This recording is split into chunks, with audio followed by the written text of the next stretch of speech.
Welcome back to the Crochet Crowd, my friends over at yarnspirations.com. I'm your host Mikey. Today we're going to do a 5-part mini series. This is episode number 1 of the Mandala Sampler Throw. So what we have here is a beautiful little mandala. They're actually not that hard in order to make them, but you have to be strategic because there's a bit of color changing and there's also surface overlay, which is creating the look of the mandala kind of idea. So we're going to fast forward ourselves to the last page. I'm going to talk to you about that, and I also have a download for you on the crochetcrowd.com. If you follow the link in the more information of this video, you'll be able to have access to that too. So on the last page is a layout, and the layout matches the instructions itself. So you can see that there's 19 different hexagons to make these up. Here is the actual same layout, and it's just showing you what is going where.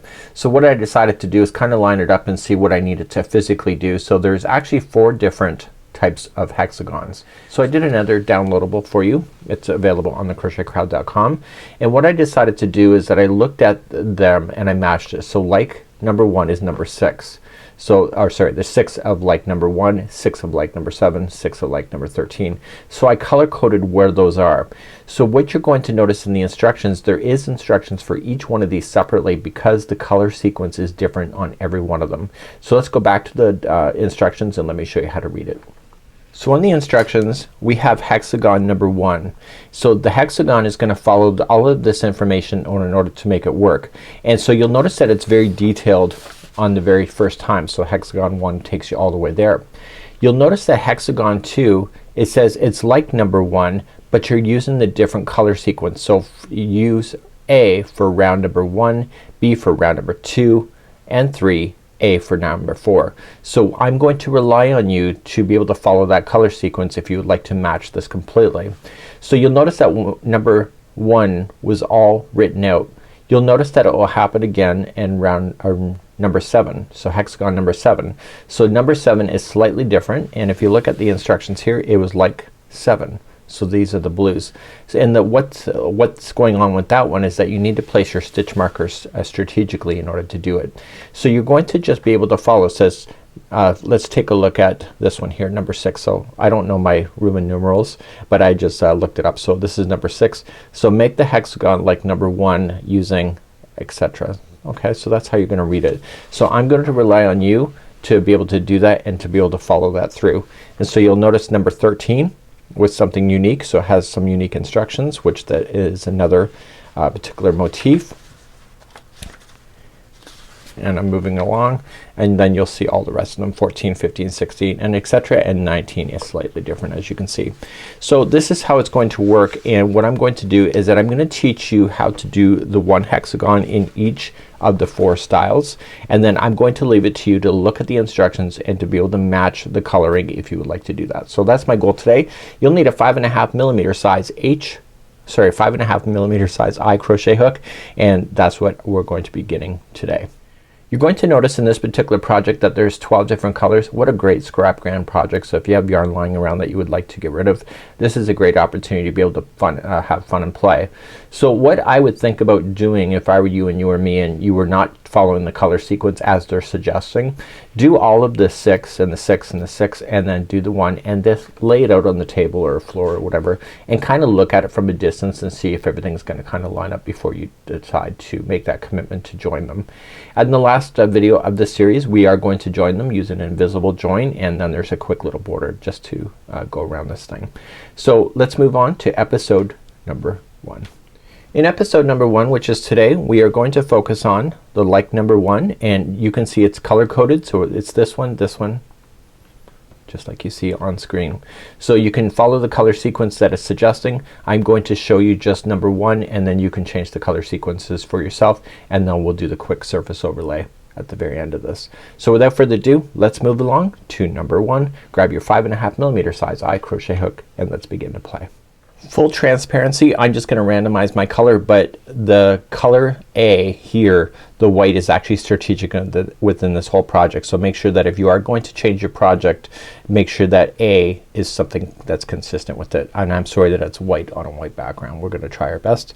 We don't have this on the hook for very long. Create a slip knot and let's begin by chaining 4. 1, 2, 3 and 4. And now let's insert into the beginning chain and yarning over, pulling it through and through and now you have the starting circle of your hexagon. Let's move along to round number 1. We're going to immediately and start getting the hexagon shape right away. So to begin we need to chain 1 first. Then we're going to single crochet into the ring, and then we need to already turn a corner. So the corners are going to be chain 2, and then you're gonna single crochet back into the ring. And you need a total count of these 6 single crochets in the ring with chain 2s that separate them. So you're gonna chain 2 and then single crochet back in. So chain 2, and noticing that I'm putting the straggler around the outside so it gets stuck underneath so I don't have to sew that later. So now I'm just going to come close to the end so that I'm putting in my last one. Don't get confused by that chain 1 being a stitch, because it's not.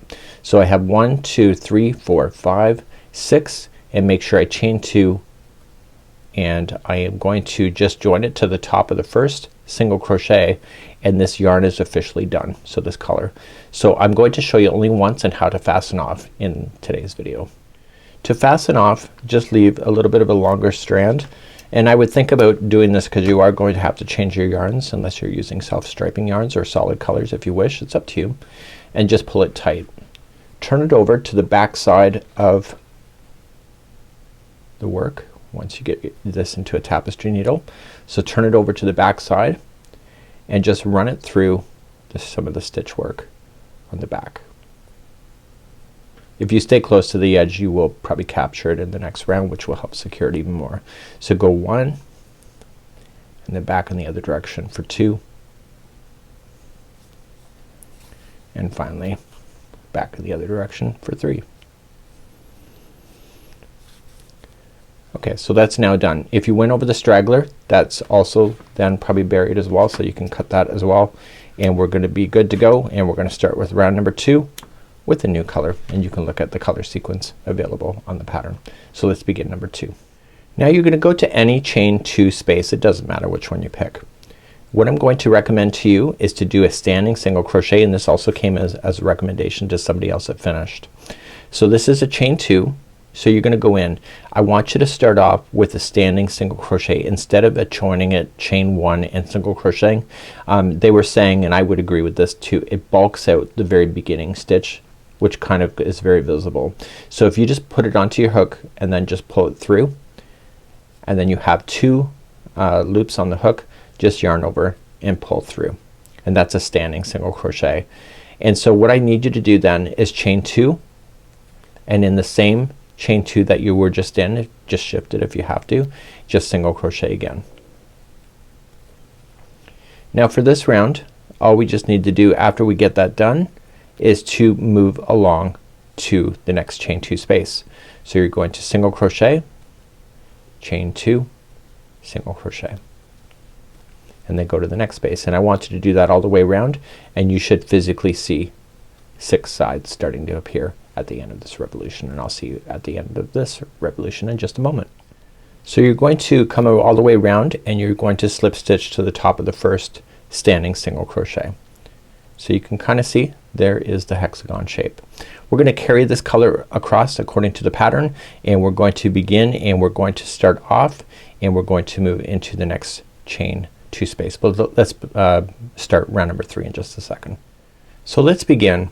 You can either slip stitch over to the chain 2 like this, and then chain 1, and then single crochet back in just like that, and then chain 2 and single crochet. Or if you don't like that because of the extra chain 1, what you can do right where you're sitting before you start, you can immediately, and Jeannie would do this too, is just single crochet right into that chain 2. So don't chain slip stitch over, just single crochet, chain 2 and single crochet. It's your call on what you would like to do. You're going to skip the next stitch here and go to the second over, single crochet, and then do the next corner. So it's right here. So you'll single crochet, chain 2, single crochet. So you'll skip the first one out, go to the second, single crochet first, and then go to the next chain 2, single crochet, chain 2, single crochet. So skipping the first one, go to the second, and then the corner. So single crochet, chain 2, single crochet, skipping the first one, go to the second, corner, keeping an eye on where you stopped and started is just easier. So skipping the next one, single crochet in the next, and then this is the last corner. So single crochet, chain 2, single crochet, and you're gonna skip the next one, single crochet in the next one after that, and then join it to the first single crochet that you started with. And that's it. So for this one here, this is round number 3. You're gonna fasten off this color, and I will start on round number 4 in just a moment. So for number 4, we're switching back to the color A. Again, remember what I told you, that's the consistency, and you need to draw up a loop here on a corner. So you're just gonna go into the loop, and what I'm recommending you're supposed to draw up a loop, but I would do a standing single crochet like you had been, and it will just make a nice cleaner look. And when you do that, you're going to chain 2, and you're going to single crochet in the same one. You're going to skip the first one that's coming out of that, and you're gonna go and single crochet the next 2. So 1 and 2, and then you're gonna go right into the space, which is the next corner. So single crochet, chain 2, single crochet. So skipping the first one out and do the next 2 in a row, and then the corner is the same. So single crochet, chain 2, single crochet. So we're gonna speed up the tutorial a little bit, and those are the instructions, and I'll see you when you get around. And make sure you fasten off at the end as well.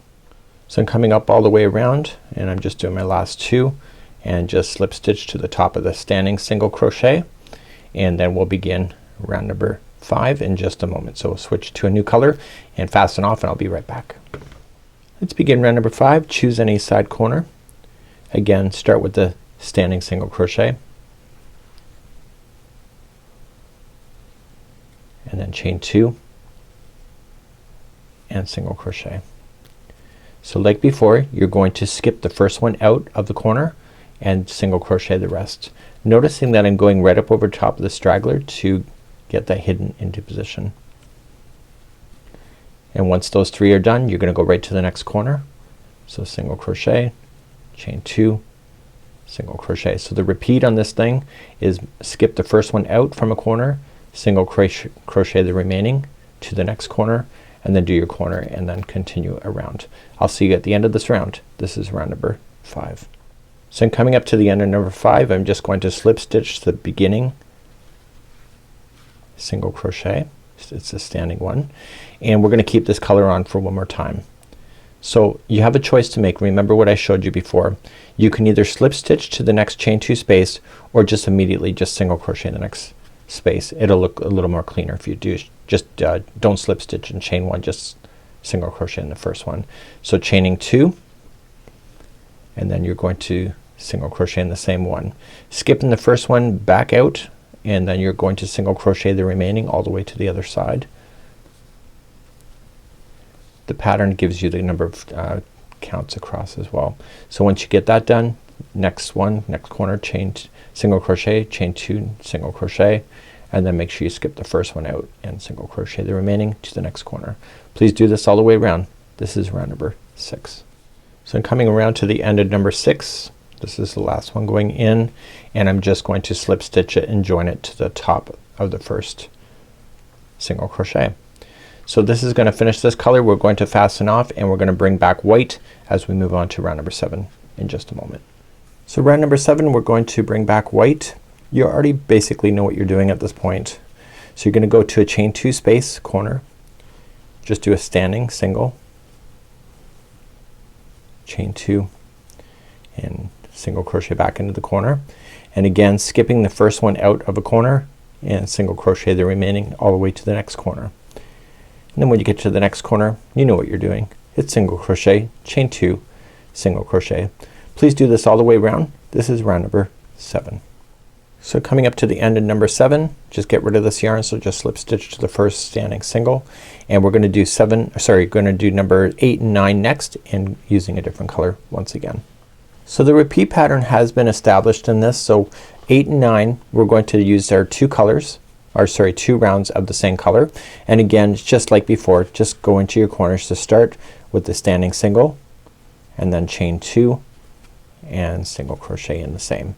Then you're going to skip the first one out and single crochet all the way to the end of the row there, so end to the side, and then what I want you to do is just turn the corner like you normally had been, so it's single crochet, chain 2, single crochet. So what I'm going to leave for you at this moment is that I want you to do this round, plus I want you to do round number 9. It's using the same color, so like I showed you before on how to keep that color moving along, and I will see you at the end of round number 9 in just a moment. When you get to the end of number 9, you're just slip stitching to the top of the first one, and then we're going to do round number 10, which will be bringing back the white, and I'll just quickly go over that with you. It's already what you know, but we'll just quickly talk about it, and we'll begin number 10 in just a second. So round number 10, any chain 2 space will do. You can do your standing single, so you gotta make sure you put that on first and then go into it.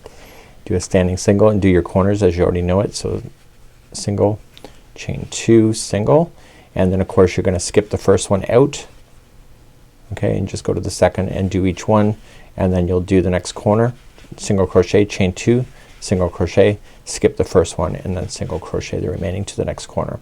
I'll see you at the end of round number 10 in just a moment. So coming all the way around on number 10, just slip stitch. Let's get rid of this yarn and move on to round number 11 and 12 with the new color once again.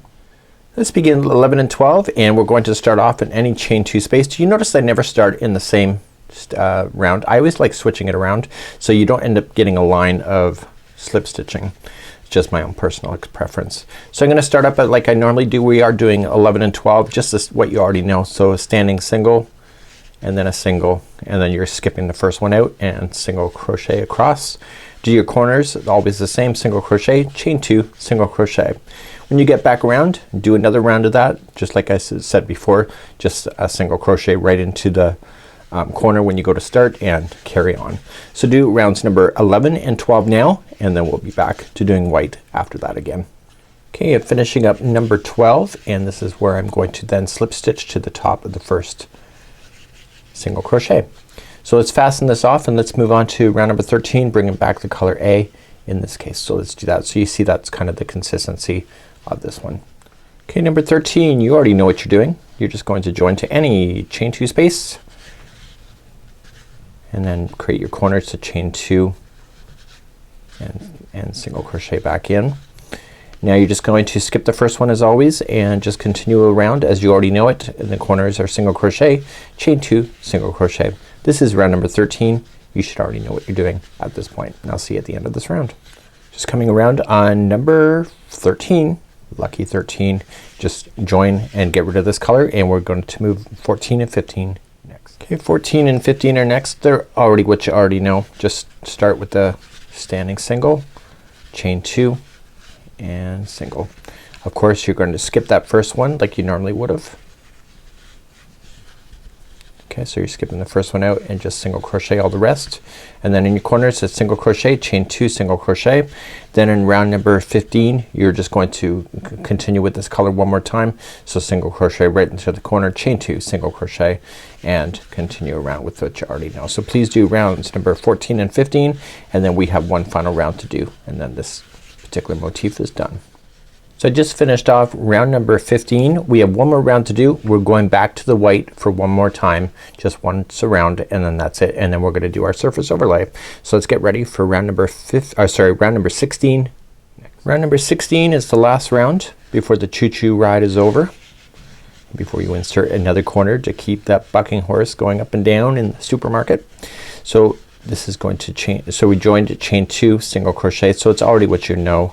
It's just a matter of following it around. So skipping the first one out and single crocheting the rest and doing your corners. So please do this final round all the way around, and then we'll be back, and then I'm gonna show you surface overlay in just a few moments from now.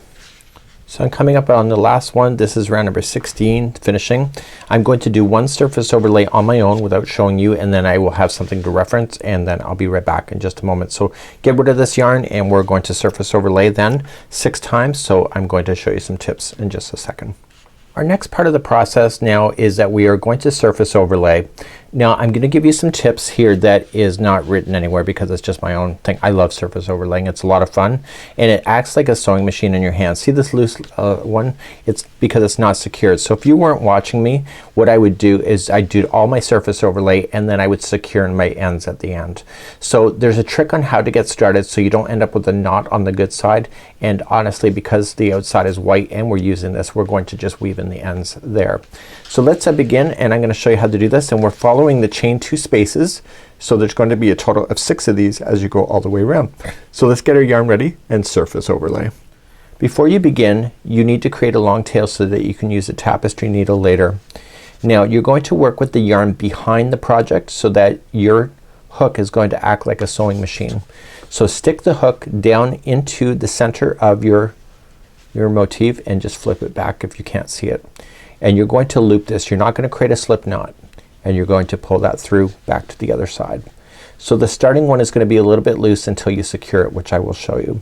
So you're going to go into each one of these chain 2 space. So you're gonna go in, and with your hand you can put this around the strand, around like you would with regular crochet, so it's in behind, and you're going to feed it through. So then you go to the next one. So in, and then just wrap and pull through. You want it to be a little bit flexible, so you don't want to be too tight so that you don't ruin the look of your motif, and you're just going to loosely surface overlay in the chain 2 space all the way to the outside. So usually I don't turn it to look behind. I can just feel it with my hands and just follow this chain 2 space all the way to the outside.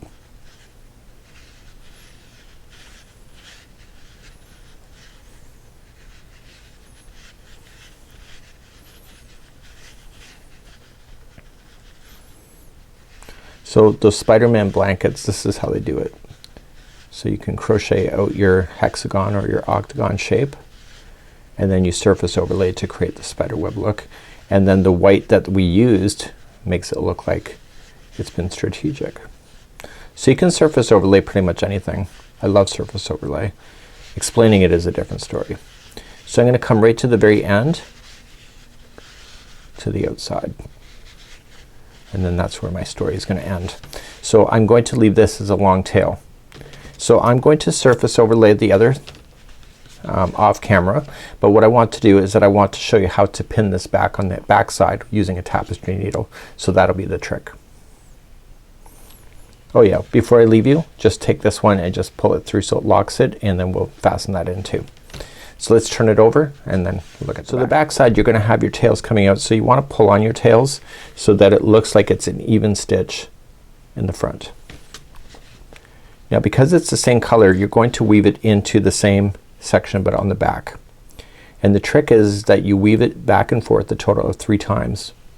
So staying within the white, just go back and forth within this back section within the white only. So once, and a slightly different path, twice, and then 3 times. Like that. And then once you have that done, you can fasten that off. So you'll do that with all of the ones in the middle. On the ones on the outside here, same deal. You're just gonna weave it in the back side 3 times. So just stay in the back. And don't interfere with the edge, because the edge is what you're going to sew your projects or your motifs to each other. So pull snug so it's firm, and go back and forth. So 3 times is a charm. That's the secret. So I want you to do this, and I want you to surface overlay all of your 6 spokes that you have, and now you know how to do it. So you just have to complete the rest of the motifs that are in here as well. And you can be strategic too. You can like skip stuff. You can do whatever you want. So I'll see you again, and we'll just quickly just round this off in just a second. So this is what it will look like at the end. I would steam block this or get a steamer or just spray it with the damp or spray it with some water and then press it flat and then let it dry, and I would do that with all of them, by the way. So now this is done. The only difference between the rest of the other ones, so there's 6 total, is just the color sequence, and you can find that sequence on the pattern itself. So this is how you do hexagon number 1, and you can match it up to whatever one you would like to do. So let's take a look quickly at the instruction here. So you can see that we just did number 1, so it's all the ones in the pink, and you can put those aside, and we'll be back next time as we continue our journey into the next hexagon, which will be number 7, and you can see number 7 will be the ones that we're filling in here. Let's see you next time and have a good day. Bye bye.